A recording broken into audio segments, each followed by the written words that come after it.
Assalamualaikum warahmatullahi wabarakatuh. Baik siswa-siswi kelas 7 dimanapun kalian berada, tetap semangat dan jaga kesehatan selalu. Kali ini kita akan membahas materi kelas 7, mata pelajaran BPKN, bab 1, perumusan dan penetapan Pancasila sebagai dasar negara pada pertemuan yang kedua. Pertemuan kedua ini akan membahas perumusan dasar negara pada submateri perumusan dasar negara. Kalau pertemuan yang lalu adalah membahas tentang pembentukan BPU-PKI. Baik, kita mulai saja. Perumusan Pancasila sebagai dasar negara pada subpokok materi perumusan dasar negara. Sidang BPU-PKI 1 dilaksanakan tanggal 29 Mei sampai 1 Juni 1945 untuk merumuskan dasar negara. Dilaksanakan di Gedung Chuo Sang-in di Jalan Pejambon nomor 6 Jakarta, yang kini dikenal dengan sebutan Gedung Pancasila. Pada zaman Belanda, gedung tersebut merupakan gedung Volksraad atau Dewan Perwakilan Rakyat Hindia Belanda atau lembaga DPR pada zaman kolonial Belanda.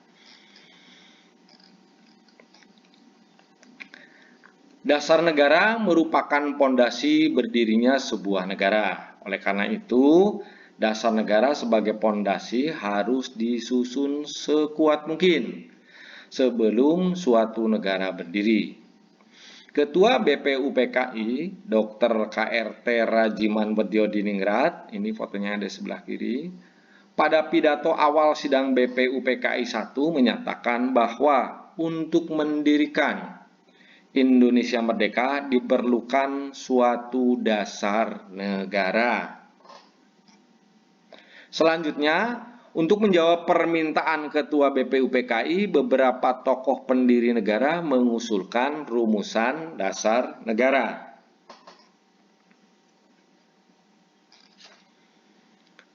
Usulan dasar negara Indonesia merdeka dalam sidang BPU-PKI 1 secara berurutan yaitu pada tanggal 29 Mei 1945, Mr. Muhammad Yamin mengusulkan secara lisan 5 dasar bagi Indonesia merdeka, yaitu peri kebangsaan, peri kemanusiaan, peri ketuhanan, peri kerakyatan, dan kesejahteraan sosial.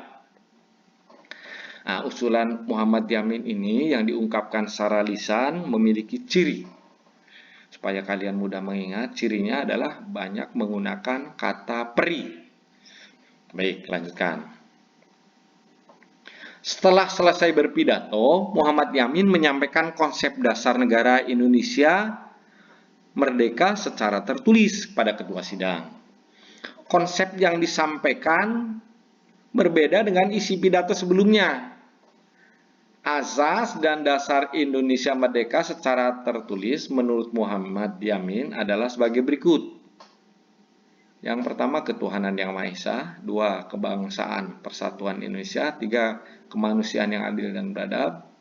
4, kerakyatan yang dipimpin oleh hikmat kebijaksanaan dalam permusyawaratan perwakilan. 5, keadilan sosial bagi seluruh rakyat Indonesia. Hampir sama nanti ini isinya dengan dasar negara yang kita pakai. Perbedaannya adalah di sila kedua dan sila ketiga. Demikian. Kita lanjutkan. Selanjutnya, usulan dasar negara berikutnya disampaikan oleh Mr. Supomo pada tanggal 31 Mei 1945. Mengusulkan rumusan 5 dasar bagi Indonesia merdeka yang isinya adalah 1, persatuan, 2, kekeluargaan, 3, keseimbangan lahir dan batin, 4, musyawarah, 5, keadilan rakyat. Nah, kalau dilihat cirinya, usulan Mr. Supomo itu tidak menggunakan kata ketuhanan. Tapi kata ketuhanan ini selaras dengan keseimbangan lahir dan batin. Nah, itu usulan Mr. Supomo yang disampaikan pada tanggal 31 Mei 1945.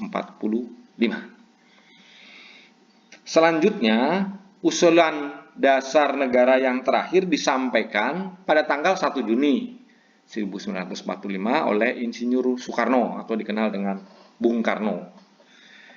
Beliau menyampaikan usulan berbentuk filosofi Grosslag atau Weltanschauung. Filosofi Grosslag atau Weltanschauung adalah fundamental, filsafat, pikiran, jiwa, hasrat yang sedalam-dalamnya untuk di atasnya didirikan Indonesia merdeka yang kekal dan abadi. Itu kata-kata Bung Karno waktu itu. Isi rumusan dasar negara dari Insinyur Soekarno atau Bung Karno adalah 1. Kebangsaan Indonesia.